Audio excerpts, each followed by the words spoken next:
sufrimiento a veces te hace muy lúcido. Si la mirada del otro sana mis heridas o las abre más. Voy a vivir las siguientes 5 décadas así, con este plato de comida insípido, y se requiere, yo creo que de un camino un poco de humildad para uno poder saber que hay cosas que no van a funcionar. Pero yo me quedé esperando que pasara algo que nunca pedí y que además a nadie se le ocurría que yo podía necesitarlo. Yo vivo en un voltaje distinto, yo voy a una velocidad distinta, no mejor o peor, distinta. Yo no era un hombre que cultivara los vínculos con fuerza. Yo jamás experimenté una gran culpa, así dice ella, que yo me fui a comprar el pan 5 años. Absolutamente nada es tan grave en la vida. Esto es La Lupa, un espacio donde cada conversación revela lo que a simple vista no se ve. Soy Laura Anzola y aquí las historias se miran de otra manera. Efren Martínez, bienvenido a La Lupa, gracias por estar acá. Muchas gracias a ti por invitarme, Laura. Qué bueno después de tantos años verte otra vez. Ay, muchas gracias. Bueno, y ahora acostumbradísimo a las cámaras, te volviste figura pública en cuestión de ¿qué? ¿1 año, 2 años? Eso fue de la mitad de la pandemia hacia aquí que se disparó. Yo no me di cuenta. No me di cuenta. ¿Por qué? ¿Cómo fue eso? ¿Decidiste un día empezar a...? Pues llegó la pandemia y como nos íbamos a morir,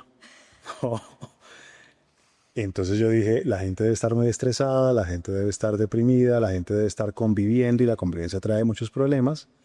Yo creo que mi aporte va a ser hacer unos live y gente que tenía ya en esa época cierto nivel de seguidores que habían sido o pacientes o amigos, empezaron a llamarme a decir, ¿por qué no hacemos un live juntos?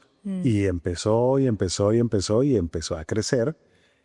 Y entonces encontré una manera de seguir cumpliendo mi propósito, pero de una forma más masiva, que es hacer lo mismo que he hecho toda la vida, pero de una forma en donde le lleguemos a mucha gente y como que hagamos accesible muchas cosas que durante mucho tiempo estuvieron reservadas como para un grupito muy pequeño. Sí, estaba pensando ahorita, ¿no crees que la pandemia sí fue un momento definitivo a la hora de hablar del tema del amor, de las relaciones, o sea, nos obligó tanto, creo que a mirarnos a nosotros mismos y como a echar para adentro, que cogió mucha fuerza ese tema desde ese momento? ¿No Yo creo que pasaron 2 cosas. Yo creo que por un lado, la confrontación con la muerte, con la posibilidad de que todo se acabe, te llevó a preguntarte si te querías quedar ahí los siguientes 40 años de tu vida viviendo así.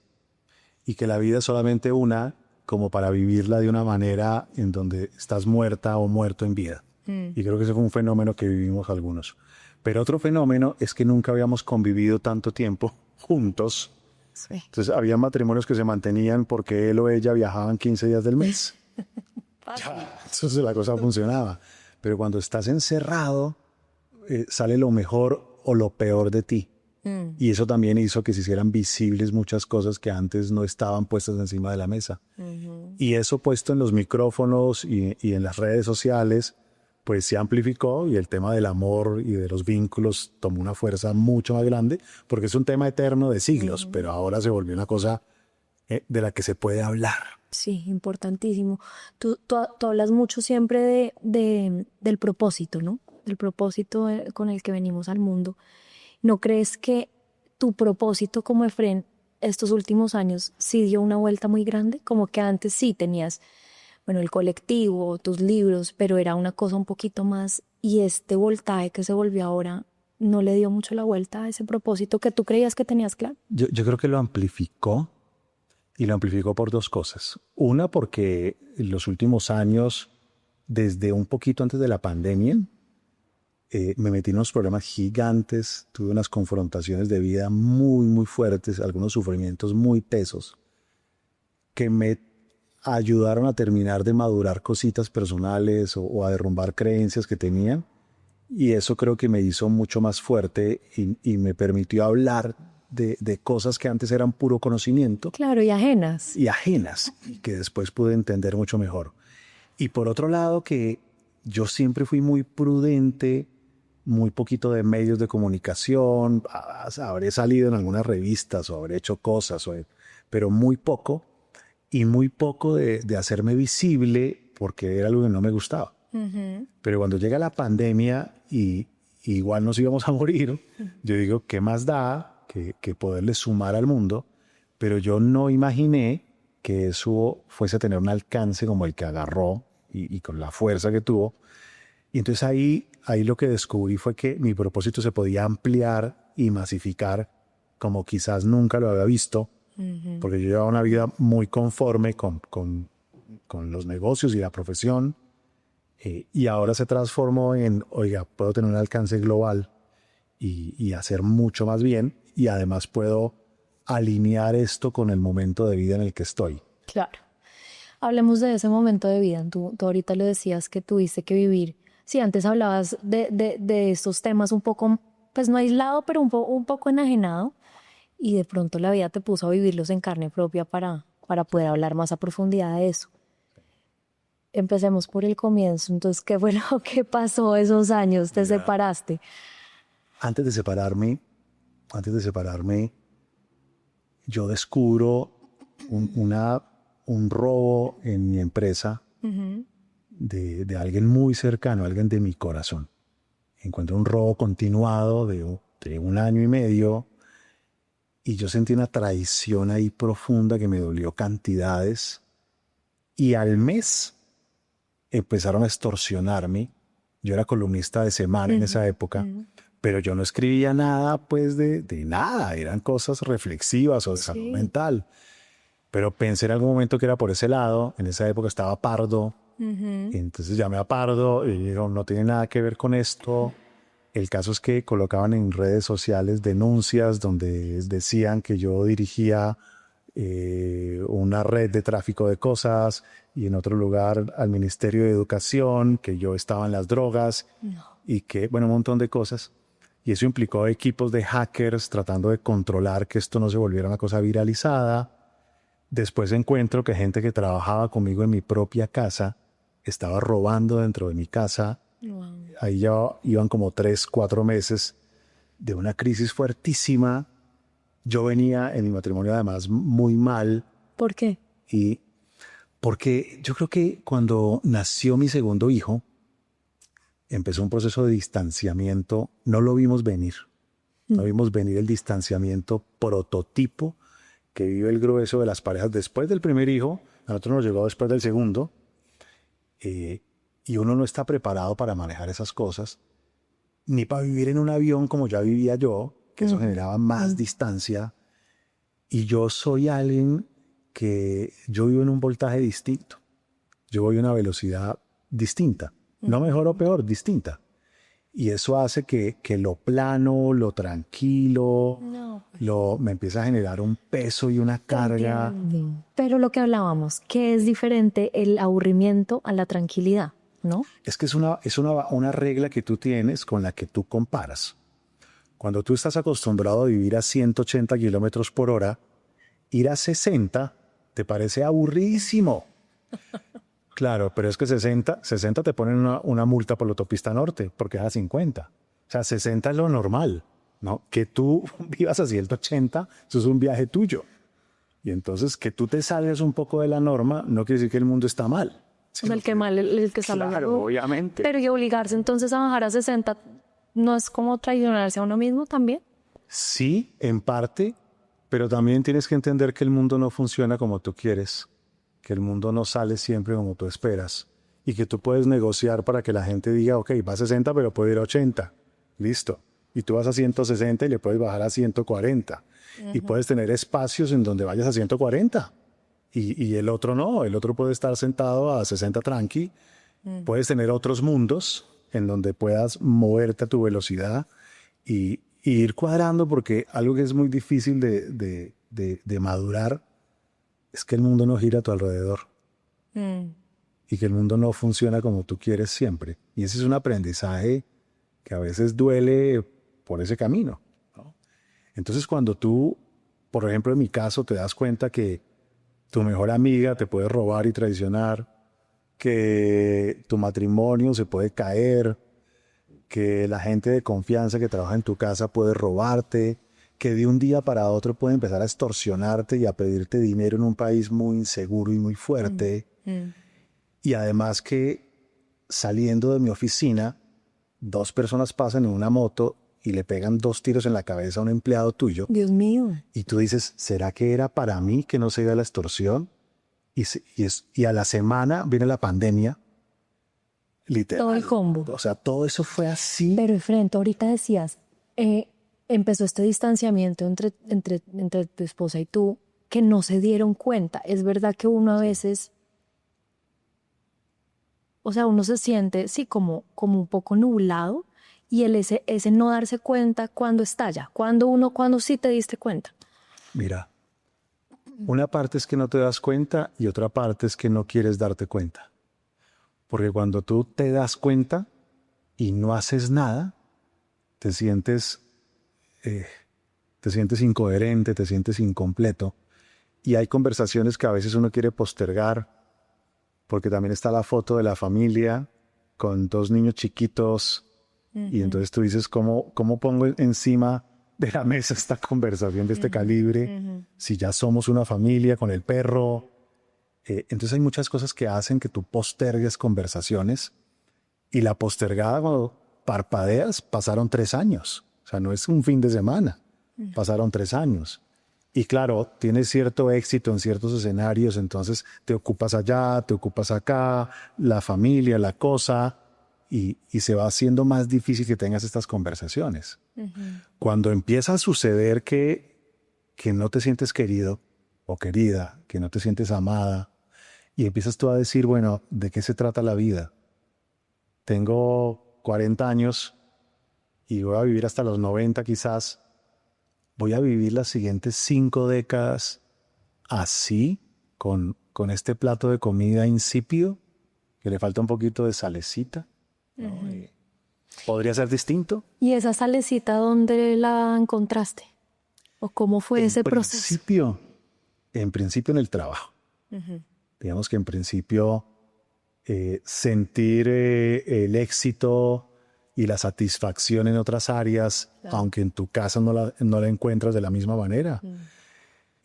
Sentir la sonrisa de la gente, sentir la conexión con la gente, y eso te droga un poco, sí, porque hace que obtengas un poquito de satisfacción por otros lados.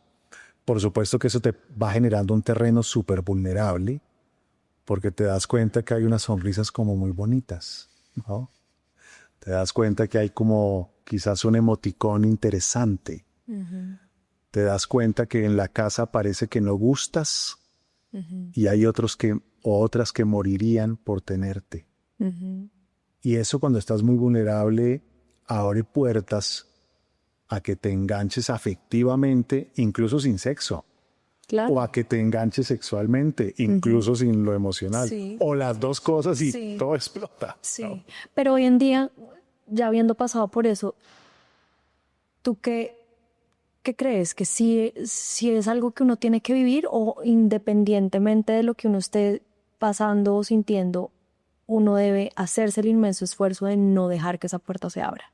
Sabiendo que el matrimonio está mal o bueno, está pasando por una etapa difícil, uno conscientemente debe cerrar esa puerta, obligarse a no vivir eso, o vivirlo entendiendo que está ahí, que de pronto eso traerá otros aprendizajes, que te mostrará cosas que de pronto no quieres ver. ¿Cómo lo ves tú hoy en día después de haber pasado por ahí? Mira, hay cosas que tú no puedes controlar, que puedes hacer lo mejor posible, pero que no siempre puedes controlar. Y hay cosas que sí puedes controlar. Si tú no estás consciente en tu vínculo de pareja de la siembra diaria, si no estás consciente de la construcción en conjunto, si no estás consciente de cómo generamos puntos en común en lugar de ir cada vez distantes, pero con un matrimonio bonito, es un problemón tremendo. Claro, te vas generando mucha vulnerabilidad, porque también es importante sentirte suficiente, sentirte deseada, sentirte amada, apreciada. Y cuando te faltan esas cosas y no las encuentras aquí, es posible que se te salgan algunas cosas de control. Quizás no sea lo ideal, quizás puede ser criticable, quizás, pero mira, más del 80% de los hombres van a ser infieles alguna vez en la vida, y más del 60% de las mujeres. Eso no quiere decir, yo no estoy diciendo que sea correcto, que sea lo adecuado, que sea, pero que no podemos echarnos mentiras en términos que durante 50 años de matrimonio te va a gustar algún hombre un poquito. Obvio que sí. Es que eso es tan importante entenderlo. Por supuesto, o sea, eso no quiere decir que nada, ¿no? Y podría ser, pero tenemos en la cabeza unas creencias que hacen que esto sea visto como que tú y yo nos casamos, y como nos casamos, yo ya te compré como si fueras una silla, y como ya eres una silla, me perteneces y no tengo que cuidarte, ni sembrarte, ni acompañarte, ni nada, porque ya eres mía. Sí. Y te descuido, Sí. ¿Y en tu caso qué fue, Fren? ¿Se descuidaron mutuamente o crees que de pronto por tu trabajo o por el boom que estabas teniendo, tú la descuidaste a ella? Yo creo que fue una tormenta perfecta. Fue una tormenta perfecta porque nacen los hijos y tu cuerpo cambia. Tu cuerpo cambia. Seguramente hay, no sé, ese 1% de la población que al año tiene un cuerpo mejor que antes. 99% restante. Sí. El cuerpo cambia, por supuesto. Y puede que no te sientas cómoda con tu cuerpo. Claro que sí. ¿Y la vida sexual se afecta durante un tiempo? Claro que sí. A veces un poco, a veces mucho. ¿No? Porque además el tiempo ya no es para ti. No. Porque ahora tienes que cuidar a tus bebés. Y eso va generando cosas. Y además la vida de él o la vida mía cambia casi nada. Porque cambia especialmente la de la mamá. Y la gente puede decir lo que sea, que los hombres, las mujeres deben hacer. No. Cambia sobre todo la de la mamá. Sí. Que además duerme menos y se le afecta todo menos. Y uno de hombre es muy tarado para muchas de estas cosas y ni logra verlas. O sea, pero ¿tú crees que el componente del sexo fue una de las primeras cosas que falló ahí contigo? Yo creo que ese es un punto que se suma en ese periodo de la vida. Pero eso también tienes que sumarle que el cariño ahora se enfoca a una criatura nueva, y no al otro. pero con obviedad además, ¿no? Pero claro, hay cierto descuido y como a uno no le advierten que cuando llegan los hijos van a pasar cositas, se da como por hecho. Entonces también disminuye el afecto por descuido de uno también, se afecta la parte sexual y empiezas a dar por hecho o por sentado que como ya tienes una familia, ya está, ya somos una familia, ya está, ¿no? Ya esto de pareja se transforma a familia y es otro de los errores gravísimos porque la pareja sigue siendo pareja hasta Siempre. que se envejece y se muere uno. Entonces ahí aparece otro error muy poderoso. Y si aparte de eso no tiene uno en cuenta de hombre los cambios hormonales, o sea, uno de hombre ni se le ocurre que toda la vida van a haber cambios hormonales. Y a los 38, 39 que empieza la perimenopausia, se dispara eso con una fuerza gigante y no es raro, es lo normal. Y cuando tienes hijos, se disparan también las hormonas. Y eso genera cambios emocionales. Pero si a veces a las mujeres ni le explican eso, pues a los hombres menos. Y vamos generando ahí unas incomunicaciones que pues van generando un caldo de cultivo que termina mal. Ahorita usabas un término que me encantó y que te pedí que me dijeras y se me acaba de olvidar. ¿Cómo es que se llama? El pornoamor. No, maravilloso. O sea, yo voy a empezar a usar esa palabra. El pornoamor. Porque es que sí siento que el tema de las relaciones, del amor en general, está generando como un enganche muy fuerte, porque precisamente eso que acabas de decir, no hablábamos antes de eso. No se hablaba de eso, no le poníamos nombres a las cosas. Y por eso está generando esta fuerza tan enorme, ¿no? Totalmente. Como ahora hay el permiso de hablarlo, cuando tú hablas de cosas que te tocan el corazón y que tú sabes que son ciertas. O sea, cuando tú en Instagram o en donde te muevas ves un video de una mujer o de un hombre diciendo es que no me siento amada y tú dices a mí me pasa lo mismo, tú te quedas ahí para tratar de entender aquello que a veces ni siquiera hablas con una amiga o que no hablas con tu pareja. Y eso genera que yo le digo pornoamor a que hay temas neurálgicos difíciles de conversar que se viralizan cuando tú encuentras que ahí hay alguna respuesta a algo que para ti es importante. No, y el fácil acceso, es que antes sí, de pronto sí se hablaban las cosas, pero en una terapia privada en la que tú tienes que pagar. Ahora de verdad, pues yo no estoy diciendo que esto haga la función de terapia, pero sí le da acceso a un montón de personas de sí empezar por lo menos a cuestionarse y a plantearse si hay que trabajarse, ¿no? Totalmente. Y yo creo que también se han derrumbado muchos mitos y muchas creencias que hacen que ya mucha gente sepa que con el amor no basta. O que mucha gente sepa que el hecho que seamos pareja no quiere decir que vamos a ser pareja toda la vida. Que el amor no dura solo. El amor hay que hacerlo durar.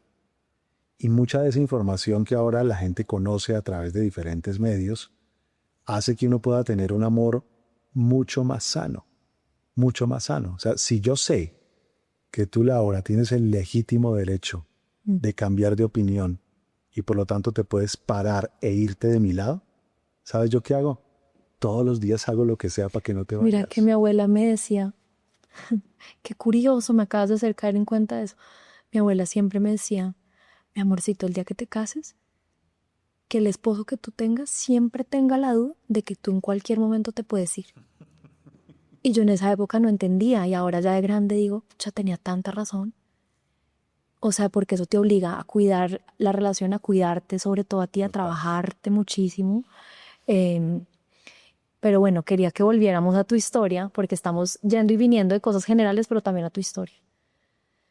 Te vas de tu casa, se separan, te das la oportunidad de vivir otras experiencias. ¿Y qué pasa en tu cabeza también a la hora de cuestionarte? Bueno, tengo este trabajo, hablo todo el día de esto, pero en mi vida personal me está pasando todo este tipo de rollos. ¿En algún momento sentiste culpa de hablar de esto? No, porque imagínate que yo me voy de mi casa y me voy a vivir a una montaña que es donde vivimos actualmente. Sí. Solo. Mi vecino más cercano debe vivir como a 500 metros. En una casa gigante, solo. Y empiezo a deprimirme un montón y a vivir cosas muy difíciles allá en soledad y tratando de reconstruirme un poco después de todo lo que había vivido. Yo nunca hablaba de pareja y yo nunca hablé de temas de amor. Yo hablaba de propósito, yo hablaba de salud mental, pero nunca hablaba de estas cosas porque yo jamás me sentí con la autoridad moral para poder hablar de esto. Porque antes de toda esta crisis y antes de esa separación, yo no era un hombre que cultivara los vínculos con fuerza. Yo no era un hombre que podía ponerme en la cabeza del otro, de la otra. Yo era un hombre que estaba en mi mundo, en mi cabeza académica, de escribir, investigar, ¿no? Y luego para mí el escenario de pareja era algo desconocido, que seguramente, aún estando casado. Increíble. ¿No? Además, yo había tenido otra esposa antes, Sí, ella sí. venía de otro divorcio. Sí. Entonces yo siempre supe que yo no tenía autoridad moral hasta que empiezo a vivir muchas cosas y se me empieza a volver un tema en donde yo digo, ok, yo he estudiado esto por muchos años, pero nunca he hablado de esto porque yo no soy capaz de hablar de algo estrictamente porque me leí unos artículos. Yo podría escribir un artículo científico de algo que no he vivido, pero eso es ciencia y eso... Pero hablar con otros nunca me siento... Es decir, comprobaste que de verdad todo pasa por algo. O sea, tú tenías que vivir eso para poder hablar de ahora. Yo soy, a veces sufro de exceso de racionalidad y por eso me cuesta mucho creer en el hilo rojo, en los astros, en Mercurio retrógrado. Lo respeto un montón porque he visto cosas muy extrañas. Hay que creer. No, exacto, te lo respeto perfecto. Pero en mi vida, a mí me gusta ir a meter el dedo en el tomacorriente a ver si pasa corriente. Igual Y si acá pasa corriente, te entiendo. Si pasa corriente, yo digo, uy no, si pasa corriente. Tengo que ir a probar, pero que me digan no, yo sí quiero ir a ver a qué sabe. Obvio que te entiendo, pero se sufre mucho. Se sufre un montón. Se sufre mucho, no creas. Totalmente. Entonces, claro, yo empiezo, cuando vivo muchas de esas cosas y aprendo en mí a reconocer mis oscuridades que afectaban a mis vínculos y empiezo a ver todo aquello que en algún momento pensé que a mí no me iba a pasar. ¿Qué oscuridades afectaban tus vínculos? Mira, Nunca lo hablé con mi primera esposa, pero te voy a contar que yo hoy digo, aunque al principio pensé que ella estaba loca, el loco era yo. Cuando yo tenía 20 y pico de años y me casé muy joven, yo estaba convencido que lo mío era comerme el mundo y que tenía que trabajar durísimo y hacer de todo. Entonces yo desayunaba con el computador, no le hablaba mientras desayunábamos con el computador. Dormía 3 horas, entonces yo no me acostaba a las 10, 11 de la noche con mi pareja recién casados, porque yo tenía que estar trabajando para comerme el mundo. No. En público, además, metido en mi cabeza, produciendo ideas y cosas. Así es que esto de ser cariñoso en público, cero. O sea, un taco. Sí, pero total. Y ella, que tenía su propia personalidad, percibía ahí indiferencia, percibía ahí desamor y se enloquecía. Entonces me aruñaba, o, metafóricamente hablando, o me hablaba feo. Y la loca era ella. Claro, entonces la loca era ella, pero yo jamás me miré y me di cuenta lo que yo despertaba, ¿no? Entonces, hoy, después de muchos años y de mucho autoconocimiento y de dedicarme a estas cosas, claro, hoy sé entender que el asunto no es ella, sino un nosotros que armamos y que a veces lo armamos a destiempo o en diferentes etapas del camino o con personalidades que, aunque nos amamos, eso no va a cuajar. No va a cuajar. No va a cuajar. Y se requiere yo creo que de un camino, un poco de humildad para uno poder saber que hay cosas que no van a funcionar. ¿Tú hoy en día crees que ese amor, digamos, ese flechazo, pues, del que uno tanto ha hablado, ese amor a primera vista o esas mariposas, tiene como más validez que un amor construido, que perdura más? O sea, como que puede llegar a tener más peso a la hora de nombrarlo como ganador. No, el amor construido toda la vida, años luz. Es decir, el flechazo con mariposas y ferormonas alborotadas y deseo de pegarle un mordisco y esas cosas, genial, porque te hacen sentir que estás vivo, te hacen reconocer de que eres capaz, te llenan de valentía, te hacen hacer alguna locura, maravilloso. Pero eso dura de 18 a 24 meses. Hay casos extraños y aislados donde hay reportes que duran varios años en investigación, pero lo normal es que eso vaya bajando. Y cuando eso va bajando, queda lo que construiste. No esto. Queda lo que construiste. Y si no supiste construir nada, van abriendo puertas para que sean buenos amigos, para que sean roommates chéveres, o para que tejan acuerdos de tú por tu lado, yo por el mío, y sonreímos para la foto familiar. Y se vale. Hay muchas formas de vivir la vida. Depende de lo que tú quieras. Y desde que se organice y no nos hagamos daño, pues ok, es una posibilidad. Pero al final queda eso. Imagínate que tu cuerpo, Laura, va a cambiar mucho. No solamente después de los hijos. La gravedad hará lo suyo. Y surge, y la piel cambia. Y ahí que surge el amor construido. Total. Eso es lo que queda. ¿Te sedujo a ti un poco esa idea de volver a vivir de pronto las mariposas, el flechazo, decir, tengo ganas de volver a vivir esto? Toda la vida. No me sedujo, sino me seduce. Toda la vida. ¿Y qué hace uno para no dejarse seducir y estar en el amor construido? Sí. Gustar es una delicia. Sentir que estás gustoncita, gustoncito, esa vaina es... Se siente bueno. Rico. Eso le sube a uno, ¿no? Sí. Pero eso no quiere decir que tengas que ir a coger con esa persona. Eso no quiere decir que tengas que juguetear algunas cosas. No quiere decir. Eso no quiere decir que juguetear un poquito no te llene un poquito de vida.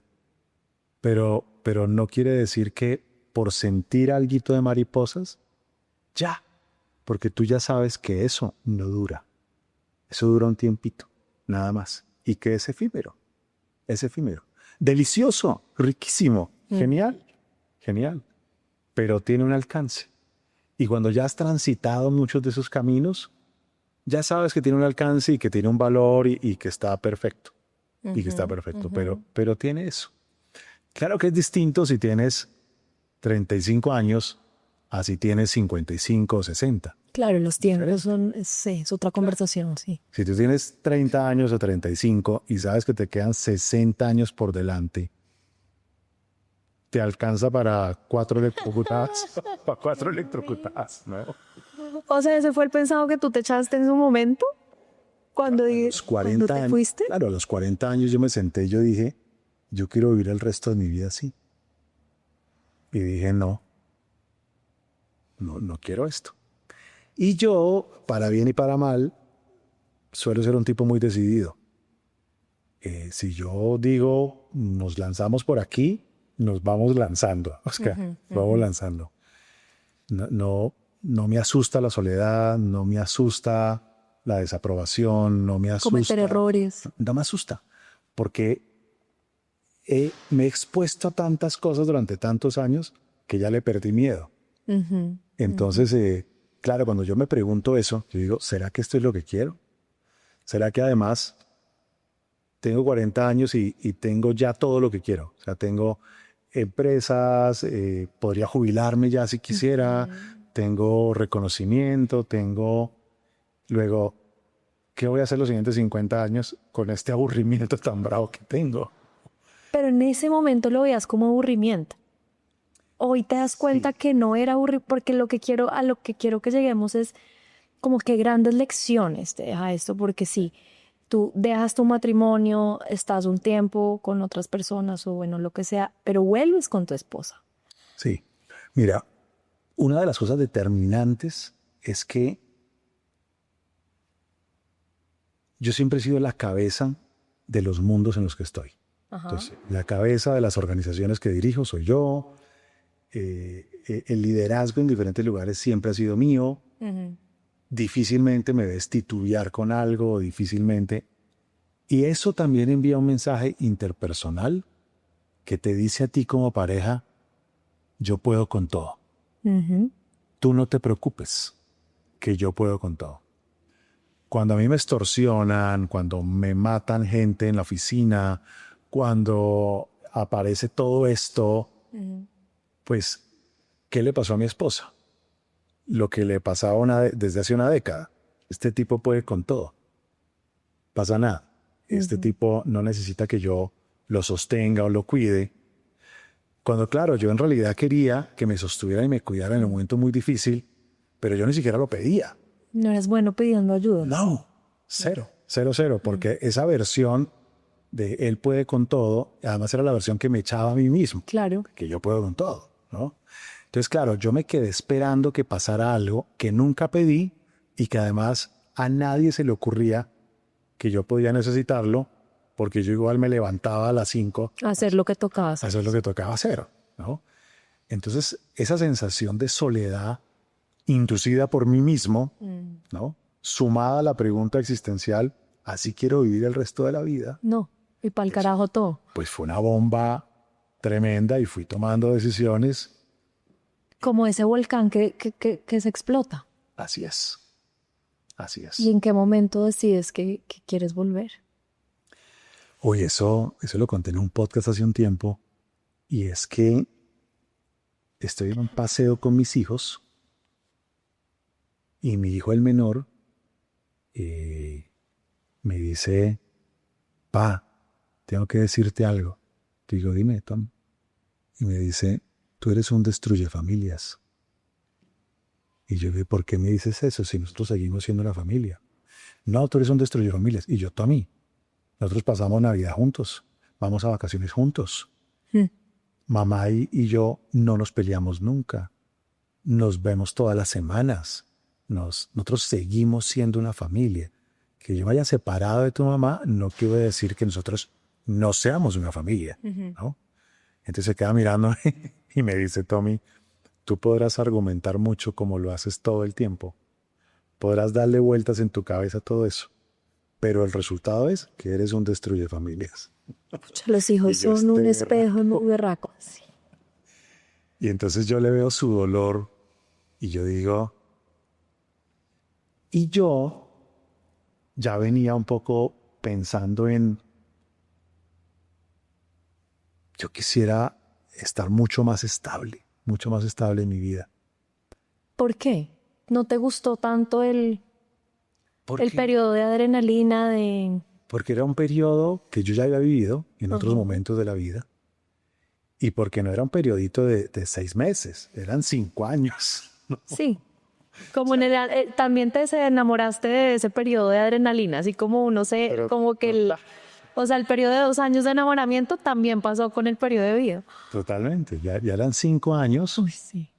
En donde empezó a mantenerse algo que era una sensación de amor, de familia, de mucho tiempo, de mucho tiempo. Y nos fuimos para los parques en Orlando, porque siempre yo me separo con una relación maravillosa.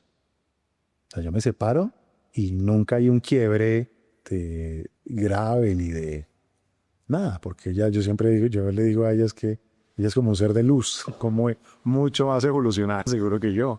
Ajá. Y nos vamos de vacaciones y estando ya de vacaciones la pasamos buenísimo, buenísimo, súper chévere.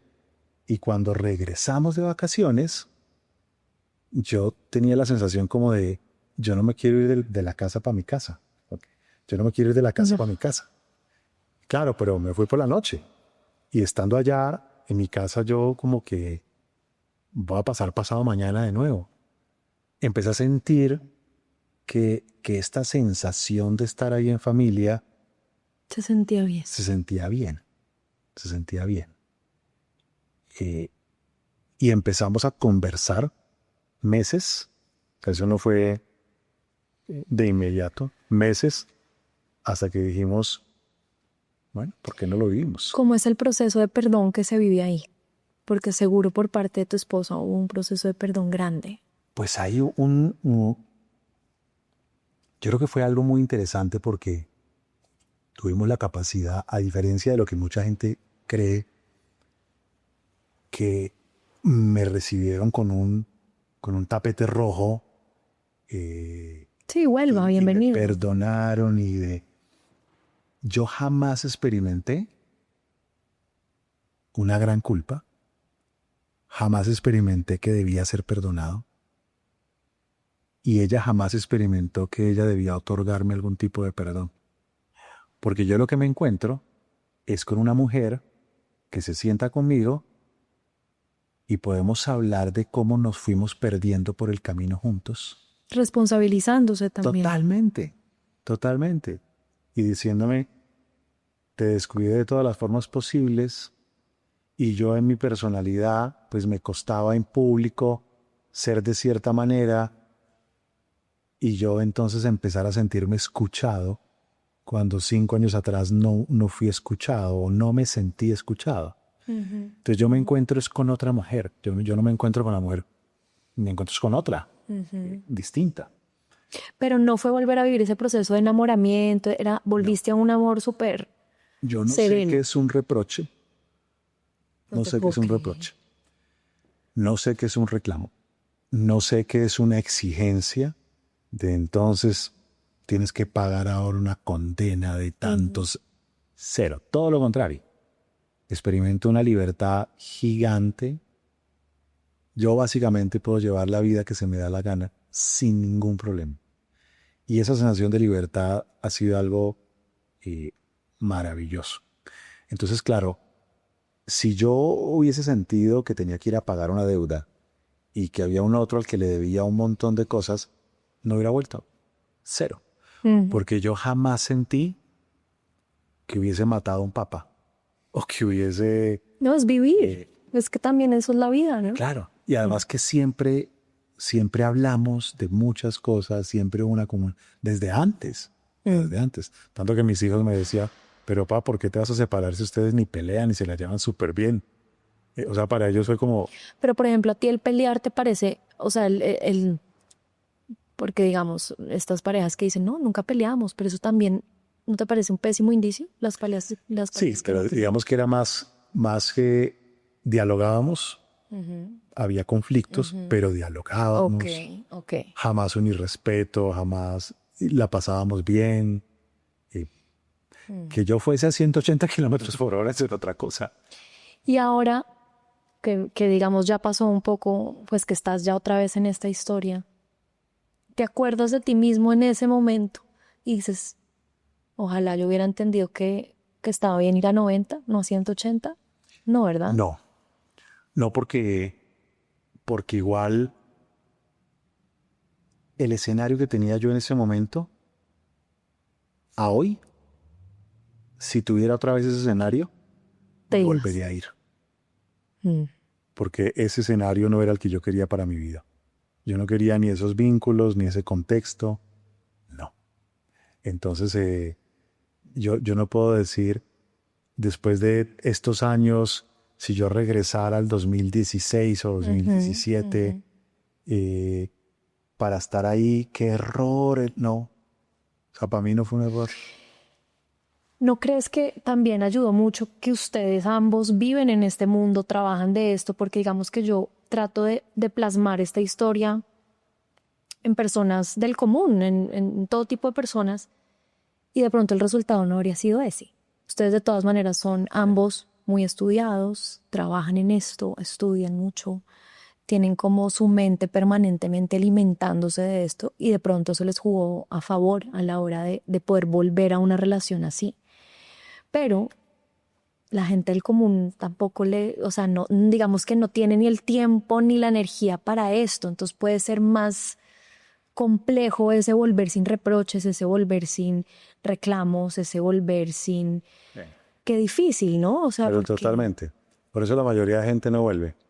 La mayoría de gente se queda con la versión de la loca esa que dejé. Me dejó, ajá, sí. Y el desgraciado ese narcisista que dejé. Exacto. Y cada quien ahí por su lado. Sí, se llenan de adjetivos súper dolorosos. Totalmente, totalmente. Yo creo que la ventaja que tienen de pronto algunas parejas que quizás no tengan todo el conocimiento Sí. es que el corazón a veces se te parte y se lleva un montón de creencias tontas y te hace muy lúcido. Y el sufrimiento a veces te hace muy lúcido. Y entonces terminas descubriendo qué es realmente importante en la vida. Y puede que no te hayas leído ni un libro nunca, nunca, nunca. Pero el sufrimiento te ubica existencialmente. Y hay muchas parejas que después de separaciones vuelven y vuelven a otro nivel.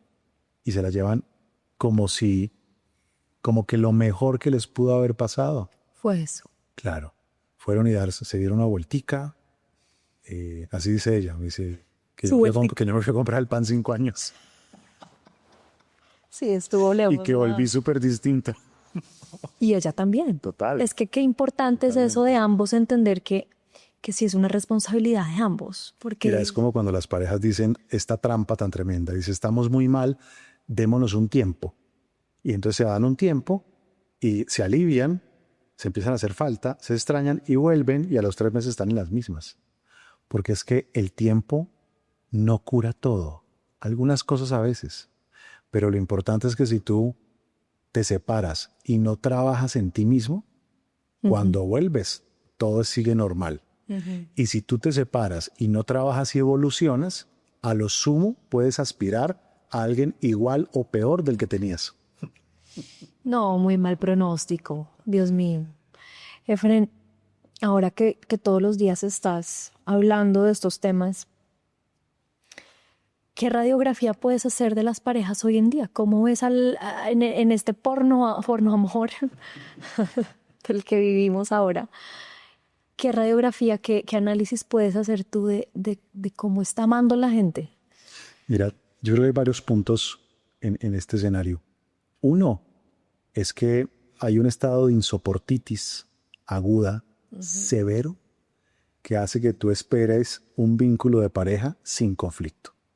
Y esa es una irrealidad, porque no hay ni vínculos laborales, ni vínculos familiares, ni vínculos de pareja, ni con el perro. O sea, eso no existe. Sí. Y el que aspira a vivir en un mundo sin conflicto se equivocó de planeta.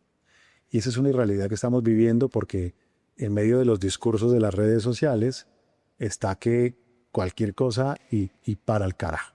Eso es un punto ahí clave.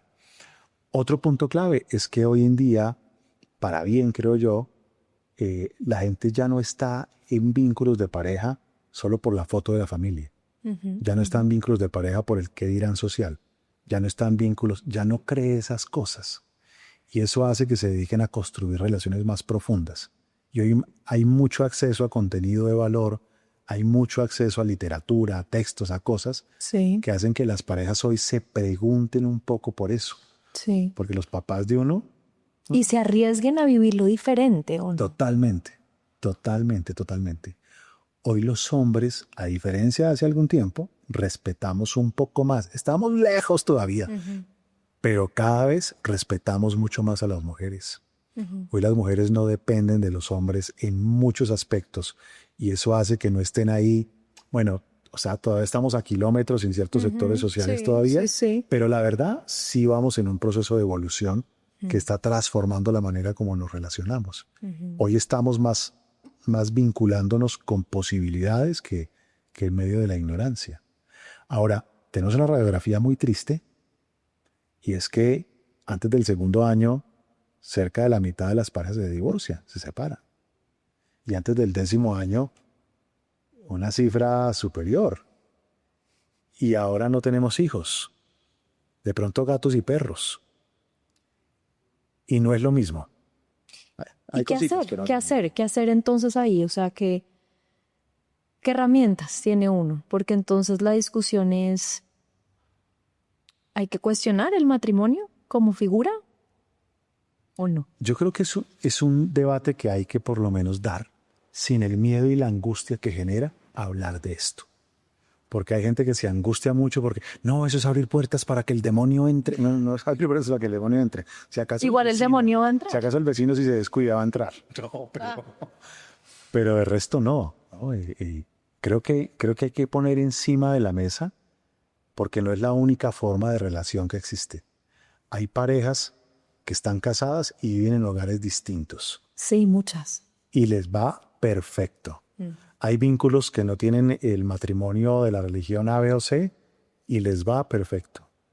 Hay vínculos que están una década y ya, y aprendieron lo que tenían que aprender, vivieron lo que vivieron y después van un segundo tiempo con otra relación y les va divinamente también. Y hay muchas formas de vivir la vida, pero uno no quiere abrir ninguna rendija para que no me pase eso a mí porque el divorcio es todo, ¿no? No, creo que eso impide que hablemos y que tengamos la concepción de construir, ¿no? Si tú sabes que algo se puede acabar, lo cuidas. Si das por hecho que no se puede acabar porque firmaron un papelito, estás en la irrealidad absoluta. Y la construcción implica siembra constante. Implica ojalá tejer hobbies en común, implica poder ser muy amigos, implica no descuidar ninguna de las áreas de las dimensiones de la pareja. Implica cuidarse de asesinos silenciosos como el desprecio.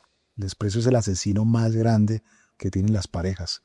La descalificación, la subestimación, van carcomiendo eso por dentro hasta que esto se riega. Poder uno hablar de aquellas cosas que van a pasar factura con el paso del tiempo y tener proyectos de vida compartidos. Los proyectos económicos, los proyectos de familia, los proyectos deportivos, son cosas que suman y le pegan un poquito de cemento a las relaciones. Igual, si se acaba, pues se parte eso también y bueno, la vida sigue. Pero sí hay cosas que van a sumar a que tengas un contexto de esta es mi familia y esto es lo que yo quiero. Digamos que hay un tema que sí me parece que todavía sigue como muy, muy estable, muy permanente, digamos, que es que incluso en matrimonios donde aparentemente funcionan bien, el componente de la soledad, que no es de que me siento sola porque no tengo pareja, es una soledad como muy profunda, como muy del alma. Me parece que es un común en mucha gente, o sea, lo veo en muchas personas cerca a mí y que no se sacia con nada y que no se cura con nada. Y yo a veces me pregunto, ¿será que es el ritmo del mundo? ¿Será que es tanto tema de las redes sociales? ¿Será que es tanto el que hoy en día tenemos que hacer tantas cosas y cumplir tantas cosas? Pero es como un sentimiento de soledad súper profundo. Sí, yo creo que hay dos cosas que sostienen esa soledad. Por un lado, que mucha gente que no ha aprendido a estar consigo misma le da por estar con otro. Y eso es tremendo, ¿no? Entonces, pues van a padecerlo. gente que todavía no es capaz de estar consigo mismo y anda queriendo poder estar con otro, que no es fácil, porque la convivencia tampoco es que sea fácil en muchas cosas. Pero ese es un punto. Y por otro, tenemos un tema de incomunicación muy serio, en donde la gente no se siente escuchada, no se siente valorada, piensa que lo que tú estás diciendo que te disgusta es porque jode mucho o porque nada le basta. A la gente no se le ocurre que ese jode mucho es porque quieres conservar el vínculo y por eso estás pidiendo algo, ¿no? Porque si no quisieras conservar el vínculo, pues te callas. O sea, asústese cuando su pareja deje de hablar, porque eso quiere decir que eso se está muriendo allá adentro. Ya la decepción es gigante. Pero esa concepción hace que no le pongas cuidado al otro, cuando el otro muchas veces con señales de humo, con pancartas, con pauta en ads, te está diciendo, oiga, me siento sola. ¿En qué idioma se lo digo? Me siento sola. Y el otro es que molesta mucho, ubíquese, porque algo está ahí pasando. Y ese vínculo en el que dice molesta mucho genera, es que la mente es tan compleja, una adicción enorme, ¿no? Salir de esos vínculos donde uno mismo se sigue alimentando su soledad es muy complicado. Totalmente. ¿Qué tal que tú no puedas ser con tu pareja? Que tengas que cuidarte de lo que dices porque te lo van a descalificar. Que tengas que cuidarte de no incomodar porque de pronto se estresa. Pues estás en un escenario de soledad gigante. Y cuando te das cuenta, eso está muerto. Pero la gente igual, a pesar que hemos cambiado un montón, sigue guardando ciertas apariencias. Viven juntos y duermen en otros cuartos, pero no por decisión, sino porque no se soporta, ¿no? Creen a veces que el divorcio es un fracaso. Y no necesariamente. A veces es algo que yo llamo el fracaso constructivo. El fracaso constructivo es cuando algo en tu vida no logra darse o cuando algo en tu vida no puede continuar y gracias a eso pivoteas en tu camino y llevas a un encuentro con algo maravilloso. Que si eso no hubiese fracasado, jamás hubieses vivido o experimentado. Pero todavía nos cuesta mucho soltar, ¿no? Yo creo que la misma sociedad en la que vivimos, esto de lo que te decía ahorita, de hay que lograr tantas cosas, de que somos tan dueños de nosotros mismos y que tenemos tanto control en tantas cosas, nos impide de verdad ese ejercicio de soltar, que es muy difícil. Sí, ¿cómo hace uno para soltar? ¿Cómo se enseña eso? Mira, hay que soltar cuando hay que soltar, pero hay que soltar incluso a un amando si es preciso. Y eso es bien difícil. Irse de un lugar a un amando, eso son ligas mayores. Pero ahora, irse a un sin amar va acompañado de creencias locas. ¿Qué va a decir mi tía? Si tu tía tiene 88 años ya va a morir. Que es lo que quiera, ¿no? ¿Qué van a decir mis amigas después de que todas me advirtieron y yo estoy manteniendo esto de terca para que vean que yo sí saqué adelante? ¿A quién tiene que guardarle la imagen? ¿Guardarle la imagen a quién? Si es su vida la que está ahí llena de aburrimiento, tensión y frustración. ¿O qué van a pensar mis papás? Además, mis papás que son tan religiosos y yo, esto va a ser terrible. ¿Y cómo hago que mis hijos ahora van a crecer? Sí, un poco de películas tremendas que hacen que claudiques una década de tu vida, 15 años. Incluso hay gente que de verdad, o sea, llega a los 35 años. 35 años y dicen, no, es que yo separarme ya a esta edad, o sea, cree que está viejo a los 35. Le quedan 60 años todavía. No, eso sí no la había habido tanto. No, es tremendo, como que a esta edad todavía, ya, ¿y quién me va a querer? O sea, un poco de cosas. Yo te contaba ahora que mi director del doctorado se separó a los 80 años. Y se fue con una exnovia que había tenido varias décadas atrás. Ahorita tiene 90 años y me dice que ha pasado la década más feliz de su vida. Dios mío. No, yo digo, ¿esto qué es? Maravilloso, increíble. Sí, vivir ya, porque hay que siempre esperar el momento perfecto y la situación perfecta. ¿Cómo sabe uno que un vínculo de verdad ya se rompió y no es una crisis? Mira, hay indicadores como cuando sientes el desprecio, porque tú cuentas algo o pides algo y el otro inmediatamente te descalifica, te desprecia, te empieza a ver chiquita, ya no te admira, te empieza a decir cosas como si tú ya no valieras. Ahí tienes un indicador tremendo. Cuando tú no sientes ningún tipo de amistad, porque sientes que puede ser traicionada o que puede ser dejada de lado o que es mejor que calles ciertas cosas porque no puedes confiar con... O para no molestar al otro. Ahí tienes otro puntico clave. Cuando tú empiezas a preguntarte y a decir, esta es la vida que yo quiero llevar, esto es lo que yo quisiera ir, ahí tienes otro puntico. Si tú tienes hijos, cuando te preguntas, esto es lo que quiero que mi hija viva de adulta, esto es lo que le quiero enseñar a mi hija, o quiero enseñarle otra cosa, ahí tienes otro puntico, ¿no? Eso no quiere decir que no pueda ser reversible y que puedas incluso darle una segunda oportunidad a un vínculo. Pero si ya llegó a un punto en el que ya no hay retorno, la vida es mucho más grande. Y es mejor irse en paz. En paz. Y vienen otras cosas. La gente se enamora a los 35, a los 45, a los 60, a los 80 años vuelves a enamorarte. Quizás no de la misma forma, pero sí vives muchas cosas y le tenemos como mucho miedo a eso.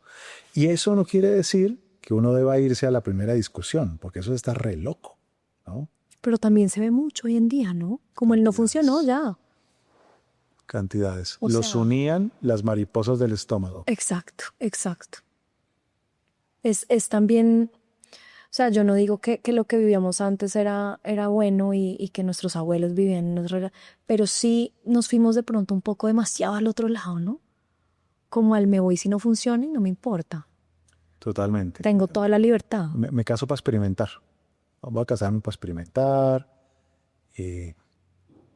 Todos los vínculos generan fricción.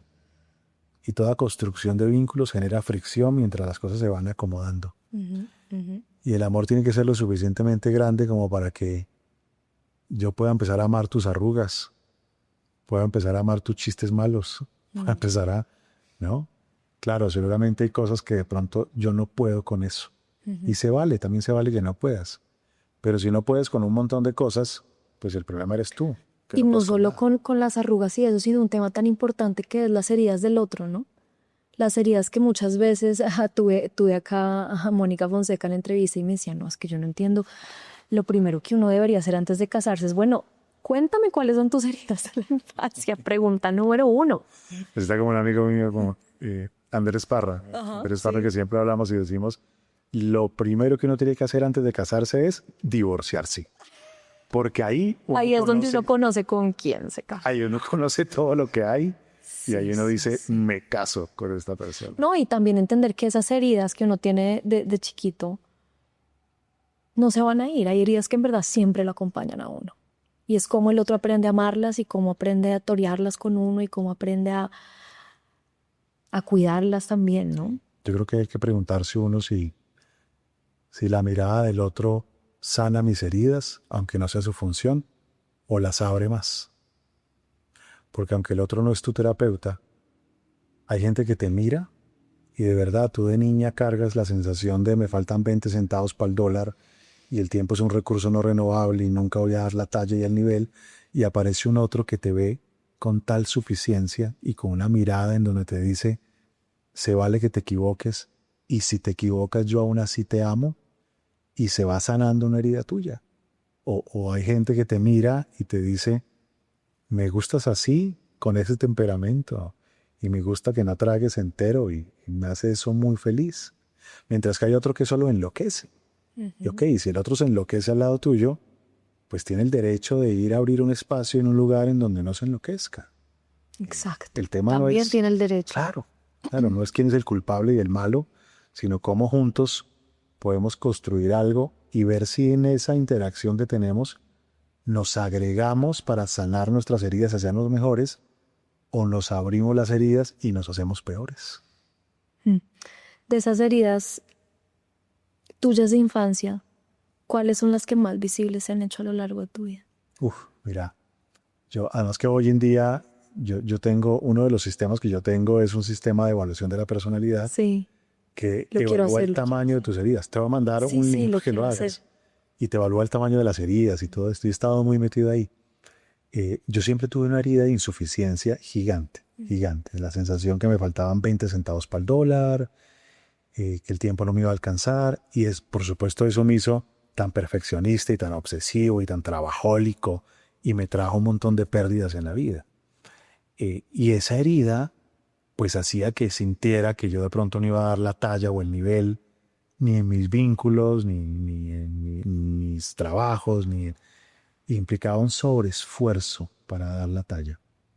Y claro, si tú sales con alguien que te mira como si tú no das la talla, como si tú no das el nivel, te mete el dedo en esa herida todo el tiempo. Y tú vas a sobreesforzarte para demostrarle que sí tú das la talla, pero el otro tiene unos lentes donde no logra ver, porque hace parte de sus heridas, Que también carga que también carga. en su propia Se vueltica, sí. convierte ahí en una relación, mientras que de pronto te encuentras por el camino con alguien que te mira y te dice, es que podría ser la mitad de quien eres y con eso me bastaría. Y tú dices, ¿en serio? O sea, como que no puedes creerlo, ¿no? Pero encuentras un romanzo Es de que esa paz frase que me la dice mi esposo a veces y me gusta tanto, que es que yo no te amo como eres, sino te amo porque eres así. Y es muy diferente, ¿no? Claro. Es una cosa muy distinta. seguro. Ya para ir cerrando, Efraín, una pregunta que me gusta hacer mucho para cerrar es, de tantos consejos que tienes tú para dar en la vida, de tantas buenas lecciones, ¿cuál darías así en general que pueda como englobar? Uy, hay uno que es una frasecita que parece muy simple, pero si la miras en detalle, te puede derrumbar muchas cosas para bien. Y dice, absolutamente nada es tan grave en la vida. Absolutamente nada es tan grave en la vida. Uno desperdicia la vida pensando que sería muy grave, entonces deja de intentar. O uno cree que sería muy grave decir algo y se lo calla y por no decirlo, todo empeora. O uno cree que estás cometiendo el peor pecado del mundo si te atreves a B o C y se te fue la vida y no viviste. O crees que no debes salir a la calle porque la gente se va a enterar que quizás yo, o porque la vida es un suspiro de 4.200 semanas. No más, no más. Como para que tenga uno tanto miedo al que dirán de la gente. Y nada, absolutamente nada es tan grave en la vida, Laura. Efraín, muchas gracias por haber estado acá y por haberme dejado ponerle la lupa a tu historia. A ti por la invitación. Feliz. Gracias.